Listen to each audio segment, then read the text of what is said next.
영국 런던에 템즈강이 있는데 그 템즈 강가에 한 재판소 뜰에는 유명한 포도나무 한 그루가 있습니다. 이 포도나무는 웬일인지 그 포도 열매가 너무 달고 맛있는 거예요.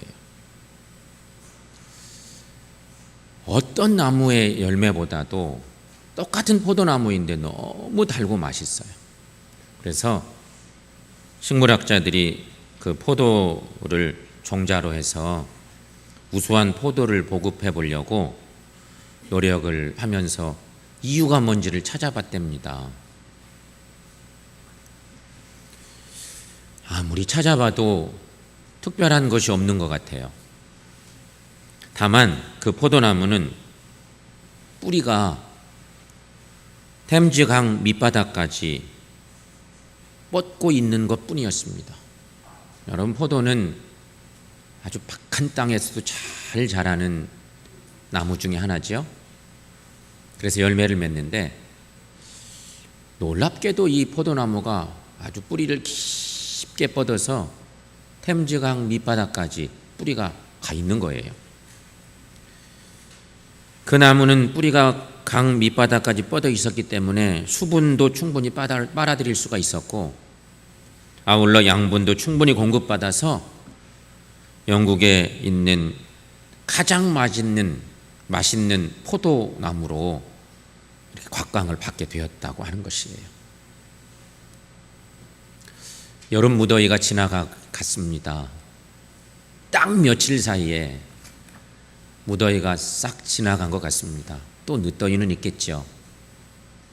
유독 무덥고 비는 안 내리고 그래서 견디기 무척 힘들었던 여름이었습니다.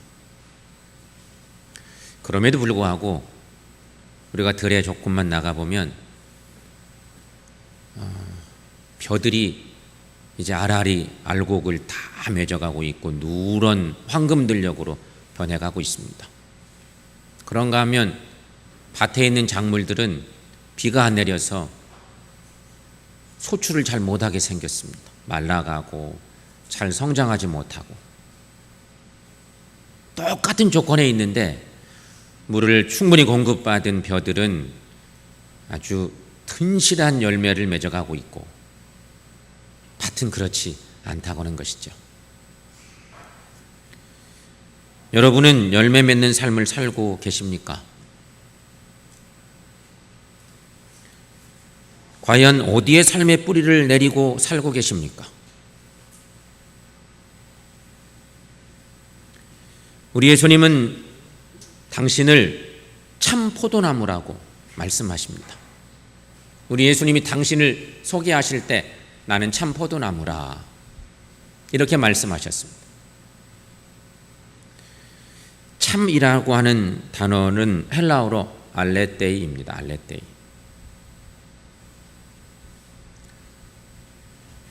이 말은 조금도 거짓이 섞이지 않은 생명력이 있는 진리라고 하는 뜻입니다. 참이라고 하는 말, 예수님은 참 포도나무다. 그렇습니다. 그리스도 안에는 생명과 진리가 있고 거짓이 없다는 그러한 뜻이죠. 주님은 그런 분이세요. 당신을 가리켜 나는 참 포도나무라 말씀하셨어요. 성경을 좀 거슬러 올라가면 구약 성경의 말씀에는 포도나무는 이스라엘 민족을 가리키는 유명한 상징적 나무입니다. 포도나무 하면 이스라엘 기억해야 됩니다. 하나님은 이스라엘을 극상품 포도나무로 심어 놓으셨습니다. 그런데 죄 때문에 죄로 인해서 완악해져서 극상품 포도나무가 들포도나무가 됐다고 그렇게 얘기합니다. 구약의 주요 얘기예요. 이런 문제가 생겼어요. 극상품 포도나무를 심었는데 이 포도나무들이 제 역할을 못해서 세월이 흐르는 동안 야생 들포도나무가 되어버린 거예요. 전부 다. 열매 맺어봤자 형편없는 열매 맺고 열매도 못 맺고 이게 구약 역사예요. 그래서 예수님은 이 땅에 오셨어요. 그래서 오신 거예요. 그리고 예수님은 나는 참 포도나무라. 내가 너희를 접목시켰으니 너희는 내게 붙어있는 가지가 돼야 된다. 이런 말씀들을 하셨습니다. 나무와 가지는 서로 떨어질 수 없는 관계입니다. 가지는 나무에 붙어 있기에 잎도 열매도 가집니다. 가지는 나무 때문에 살고 나무 때문에 열매를 맺습니다. 가지는 나무 없이는 아무것도 할 수 없는 존재예요. 이걸 우리 알아야 돼요. 본문에서 예수님은 말씀합니다. 하나님은 농부이시고 당신은 포도나무라고 하시고 우리는 가지라고 말씀하십니다. 그리고 너희는 열매를 많이 맺는 가지가 되라고 신신당부하십니다. 이게 오늘 본문의 주요 내용입니다. 그렇다면 여러분, 어떻게 해야 열매 맺는 가지가 될 수 있을까? 주님은 분명히 말씀하셨어요. 너희는 가지이니 열매를 꼭 맺어야 된다. 좋은 열매 맺어야 된다. 그게 너희의 본분이다. 어떻게 해야 열매 맺을 수 있을까? 첫째는 늘 주님 안에 거해야 합니다. 주님 안에 거하는 것. 로버트 멍어라고 하는 사람은 내 마음은 그리스도의 집이라는 책을 썼는데 이 책 속에 이런 내용이 있습니다. 내 마음을 그리스도께서 사시는 집이 되도록 하라. 그렇게 얘기합니다. 주인공은 주님과 날마다 새벽에 응접실에서 만나기로 약속합니다. 그래서 약속대로 날마다 주님과 새벽마다 교제를 합니다. 응접실에서 주님과 교제. 그러다가 바쁜 일로 그 약속을 잊어버리기 시작합니다. 시간이 막 지나갔어요. 그러다 어느 날 응접실 앞을 지나가는데 문이 살짝 열려 있는 것이 보입니다. 그냥 지나가려고 하다가 누가 그 안에 있는 것 같아서 문을 열고 들어갔습니다. 그 순간 주인공은 주님과 맺었던 약속이 생각이 났습니다. 그리고 주님이 약속대로 여기서 나를 기다리고 계신다는 생각이 강하게 들었습니다. 그래서 주인공은 이렇게 묻습니다. 주님, 새벽마다 저를 기다리고 계셨습니까? 그 물음을 던지고 나니 어디선가 이런 음성이 들리는 듯 싶었습니다. 너는 내가 필요해서 나를 찾는 줄로만 알았느냐? 나에게 너를 만나는 일은 무엇보다도 중요하단다. 이런 음성이 그 주인공 귓가에 들려온 것입니다. 사랑하는 성도 여러분, 주님과 교제를 하려면 주님 안에 거해야 합니다. 주님은 내 안에 거하라고 말씀하십니다. 이 말은 현재 진행 명령형이에요. 현재 진행 명령형. 따라서 내 안에 계속 거하라는 뜻이에요. 어느 순간만 거하는 것이 아니고 언제나 내 안에 거하라고 하는 주님의 명령입니다. 왜냐하면 주님과의 교제가 끊어지면 영적인 생명이 죽기 때문이에요. 여러분, 신앙생활 옛날은 중요한 게 절대 아니에요. 옛날에 내가 뭐 했어 이런 이야기는 자랑할 거리도 못 돼요. 지금 어떻게 지내느냐가 중요한 것이에요. 지금 현재를 잘 살아야 돼요. 옛날의 추억 가지고 절대 안 돼요. 내가 옛날에 주님 안에 잘 거했었어요. 아무 소용없어요. 지금이 중요한 것이에요. 현재 진행 명령형. 이게 중요해요. 여러분, 가지 자체는 생명이 없어요. 나무에 붙어 있어야 열매가 생깁니다. 오늘 본문 5절 말씀 한 목소리 읽어보겠습니다. 나는 포도나무요 너희는 가지라. 그가 내 안에 내가 그 안에 거하면 사람이 열매를 많이 맺나니 나를 떠나서는 너희가 아무것도 할 수 없음이라. 아멘. 나를 떠나서는 너희가 아무것도 할 수 없음이라. 예수님은 우리들에게 이렇게 주님께 붙어 있으라 말씀하셨습니다. 따라서 우리는 주님께 붙어 있어야 합니다. 조금이라도 떨어져 있어서는 안 됩니다. 꼭 붙어 있어야 하는 존재들이에요. 에머슨은 믿음을 이렇게 정의했습니다. 믿음이란 예수 그리스도 안에 거하는 것이다. 이렇게 정의했습니다. 하나님을 떠나고 예수 그리스도를 떠나고 교회를 떠나서는 믿음이 있을 수 없다는 것이죠. 오히려 의심과 갈등과 원망과 불평만이 생길 뿐입니다. 그러니 믿음이란 예수 그리스도 안에 거하는 것이에요. 중국 선교사 허드슨 테일러는 이런 얘기를 했습니다. 인생의 문제는 환경이 어떠한가가 중요한 것이 아니라 하나님과 얼마나 가까운가가 중요한 것이다. 이렇게 가르쳤습니다. 한편 우리 예수님도 중요한 가르침을 주셨습니다. 오늘 본문을 막 넘어가면 사람이 내 안에 거하지 아니하면 가지처럼 밖에 버려져 마르나니 라고 경고하시며 말씀 주시고 있습니다. 사랑하는 성도 여러분, 주님과 교제가 끊어진 사람은 시들게 되어 있어요. 자동으로 시들어요. 주님께 붙어 있기만 하면 되는데 붙어 있지 않고 떨어지는 순간 시들게 되어 있어요. 주님을 사랑하는 마음도 예배를 사모하는 마음도 자꾸 시들어요. 열매는 맺을 수가 없어요. 아무도 열매 맺을 수 없는 거죠. 주님과 떨어져 있습니다. 사랑하는 여러분, 늘 주님 안에 거하는 우리 모두가 될 수 있기를 축원합니다. 둘째, 자신을 깨끗하게 해야 한다는 것입니다. 옛날 우리 조상들은 주거 환경이 목욕시설이 없었습니다. 요즘은 너무 살기 좋은 세상에 살고 있지만 옛날 우리 가정 구조는 목욕탕이 없었어요. 옛날 우리 어른들은 그래서 몸을 자주 씻지 못했습니다. 여름에야 뭐 아무 데서나 그냥 이렇게 찬물로 씻으면 되니까 괜찮은데 겨울만 되면 이거 씻을 재간이 별로 없어. 목욕하는 일이 큰 일이었어요. 큰 목간통에 이렇게 해서 목욕을 해야 되니까 참 힘든 일이었어요. 그러나 옛 우리 조상들은 몸 씻기보다는 마음 씻기에 더 치중했습니다.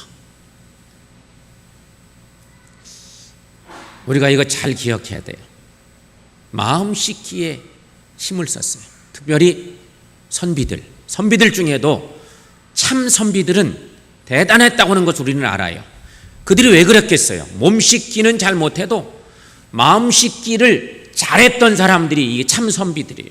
대쪽 같은 어떤 성품을 가지고 불의와 타협하지 않고 목숨 걸고 진리를 지켜나가려고 애썼던 참 선비들의 모습, 그것은 그들이 마음 씻기를 힘썼던 그들의 삶이 있었기 때문이죠. 성경에도 몸을 깨끗하게 하는 것보다 우리의 영혼과 마음을 깨끗하게 하는 일이 얼마나 중요한지를 많이 강조합니다. 그 중에 우리가 잘 알고 있는 고린도후서 7장 1절에 이런 말씀이 있습니다. 함께 읽어봅니다. 그런즉 사랑하는 자들아, 이 약속을 가진 우리는 하나님을 두려워하는 가운데서 거룩함을 온전히 이루어 육과 영의 온갖 더러운 것에서 자신을 깨끗하게 하자. 아멘. 우리의 마음과 영혼을 깨끗하게 하는 방법은 하나밖에 없는데 하나님을 두려워하며 사는 길이다 가르치고 있습니다. 우리 신앙인들이 기억해야 될 중요한 삶이에요. 하나님을 두려워하는 가운데 우리의 몸과 마음을 깨끗하게 하는 삶을 살려고 노력해야 된다. 하는 것이죠. 그런가 하면 오늘 본문도 얘기합니다. 오늘 본문 2절 말씀 거기 보면 무릇 내게 붙어 있어 열매를 맺지 아니하는 가지는 아버지께서 그것을 제하여 버리시고 무릇 열매를 맺는 가지는 더 열매를 맺게 하려 하여 그것을 깨끗하게 하시느니라. 열매를 맺지 아니하는 가지는 제거해 버린다. 무서운 말씀이죠. 그런데 과일 농사하시는 사람들은 반드시 가지치기 합니다. 여러분 중에 과일 농사 과수원 하셨던 분들이 계십니까? 포도나무도요, 집에서 키우는 포도나무 그냥 저 자라는 대로 내버려 두면 포도가 어떻게 맺어요? 그냥 되는 대로 맺어. 막 저 맺고 싶은 대로 막 큰 것도 있고 작은 것도 있고 먹음직한 열매가 없어요. 그래서 봄에 가지치기를 해줘야 돼. 반드시 해줘야 될 일이에요. 이 작업을 해줘야 농사가 잘 돼요. 필요 없는 가지는 전지해야 하는 것이죠. 충실한 가지를 키우기 위해서 하는 일입니다. 사실 가지를 자르는 것은 아픈 일이죠. 농부의 마음이 얼마나 아플까요? 그러나 주인은 사정없이 열매를 맺지 않는 가지를 제해버립니다. 그리고 열매를 맺는 가지를 소중히 관리합니다. 이것이 열매 맺는 원리예요. 모든 유실수 나무들은 다 이런 원리들이 있어요. 그렇다면 여러분, 우리도 신앙생활하면서 가지치기를 할 줄 알아야 됩니다. 가지치기. 묵은 가지와 불필요한 가지를 잘라내야 합니다. 신앙생활에 쓸데없는 가지들을 묵혀놓고 순수한 새 가지가 돋아나서 열매를 맺는데 방해하고 있지는 않으십니까? 마음과 생각의 가지치기를 잘 해야 합니다. 불필요한 마음 씀씀이, 시기하는 마음, 미워하는 마음, 남이 잘 되는 것을 못 봐주는 마음 등등 내 마음의 불순한 가지들을 잘라내야 합니다. 신앙에 방해되는 것들은 과감하게 잘라내 버릴 수 있어야 돼요. 그거 못하면 우리의 신앙이 건강한 신앙생활을 할 수 없다는 것이죠. 예배 생활하는데 불필요한 가지가 있다면 그 가지들을 잘라낼 수 있어야 돼요. 그거 다 길러내면서 하나님 잘 예배하고 싶어, 신앙의 성장이 있고 싶어, 열매 맺고 싶어, 될 수가 없는 것이 생활 속의 가지치기 필요합니다. 여러분, 우리 주님의 관심은 열매에 있어요. 건강하지 못한 가지를 그대로 두면 다른 가지들이 열매 맺는 데 필요한 영양분을 다 빼앗기 때문입니다. 사랑하는 성도 여러분, 주님을 닮아가는 데 방해 요소가 있으시다면 그것들을 잘라 버리십시오. 주님을 섬기는 일에 방해 요소가 있으시다면 그것을 과감히 잘라 버려야 열매를 맺는 삶이 있습니다. 사랑하는 여러분, 자신을 깨끗하게 하시는 우리 모두가 될 수 있기를 축원합니다. 세 번째는 열매로 영광을 돌려야 한다는 것입니다. 우리는 열매를 가지고 내 만족을 위해서 살려고 하는 경향들이 가끔 있는데 전혀 그러면 안 돼. 열매로 영광을 돌려야 돼. 마요네즈, 토마토 케찹 등을 만들어서 전 세계를 석권한 하인츠 상표의 창시자 헨리 존 하인츠, 이거 여러분 슈퍼에 가셔서 많이 보셨던 상품일 거예요. 이 헨리 존 하인츠는 1919년 세상을 떠나기 직전에 자기 자신과 자신의 어머니를 위해서 예배당을 건립하라는 유언을 남깁니다.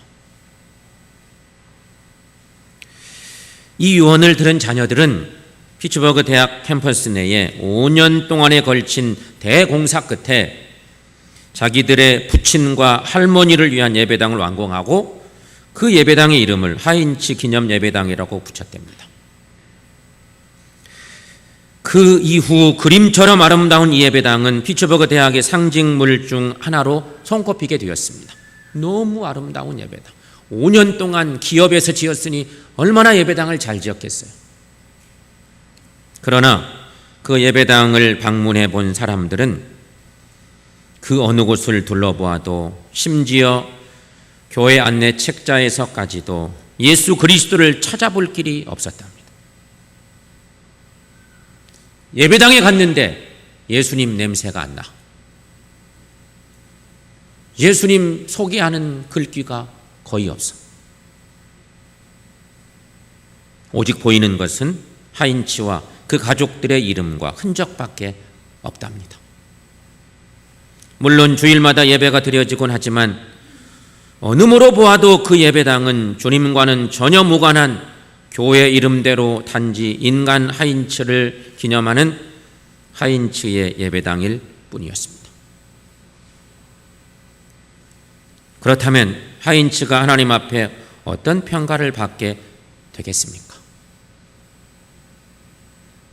그는 꽃이 져야 열매를 맺는다는 사실을 몰랐던 사람입니다.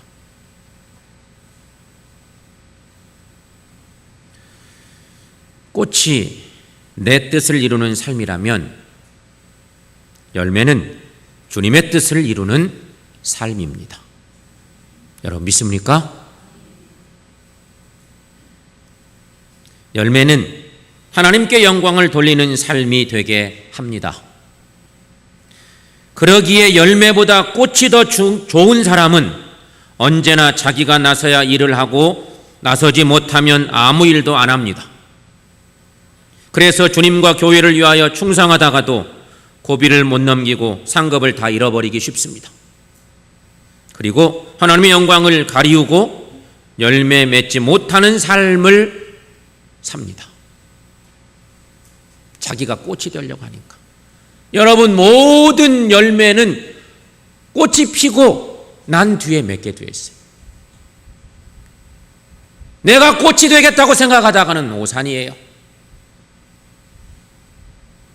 열매를 주님께 드려야 되는 것이에요. 포도나무는 관상용 나무도 목재용 나무도 병을 고치는 데 쓰는 약용 나무도 아닙니다. 그렇죠? 근데 그 포도나무를 우리 주님이 이스라엘로 상징하고 오늘을 사는 우리들도 포도나무와 같은 존재라고 주님의 제자들은 다 포도나무 같은 존재라고 가르치고 있어요. 포도나무는 그런 존재예요. 따라서 열매 맺지 못하는 포도나무는 존재의 의미가 없어요. 포도나무는 단지 열매를 맺기 위한 나무거든요. 그러므로 여러분, 가지인 우리들은 반드시 열매를 맺어야 합니다. 성경 본문에 오늘 본문 넘어서 8절에 이런 말씀이 있어요. 함께 읽어보겠습니다. 너희가 열매를 많이 맺으면 내 아버지께서 영광을 받으실 것이요 너희는 내 제자가 되리라. 아멘. 열매 맺으심으로 하나님께 영광 돌리는 믿음의 삶 사는 우리 모두가 될 수 있기를 축원합니다. 성도 여러분, 여러분은 어떤 마음으로 이 가을을 맞이하고 있으십니까? 가을이 다가왔어요. 이미 가을이 왔어요. 지난주만 해도 더워서 그냥 힘들었는데 가을이 다가왔습니다. 가을을 어떻게 맞이하고 있습니까? 어떤 상황에도 열매 맺는 가지가 되십시다. 이번에 열매 맺지 못한다면 영원히 후회할 수도 있습니다. 열매 맺지 못하는 그리스도인들은 아버지께서 제거해 버리신다고 경고하셨고 열매를 맺는 가지는 더 풍성한 열매를 맺게 하시겠다고 축복해 주셨기 때문입니다. 그러므로 여러분, 포도나무 가지들은 열매를 맺어야 돼요. 이제 가지인 우리들은 포도나무이신 주님 안에 늘 거하시기를 바랍니다. 그래야 열매를 맺거든요. 주님께 붙어 있지 않으면 내가 원하는 꽃이나 주님이 절대 원치 않는 실망스러운 열매들을 맺을 가능성이 높아. 철저히 주님 안에 거해야 열매 맺고 그 열매로 우리 하나님을 영화롭게 할 수 있기 때문입니다. 사랑하는 여러분, 이 가을 철저하게 주님 안에 거하시고 주님이 원하시는 열매를 꼭 맺으셔서 우리 하나님 기뻐하시는 신실한 믿음의 사람들로 교회를 이루는 저 여러분들 모두가 될 수 있기를 축원합니다.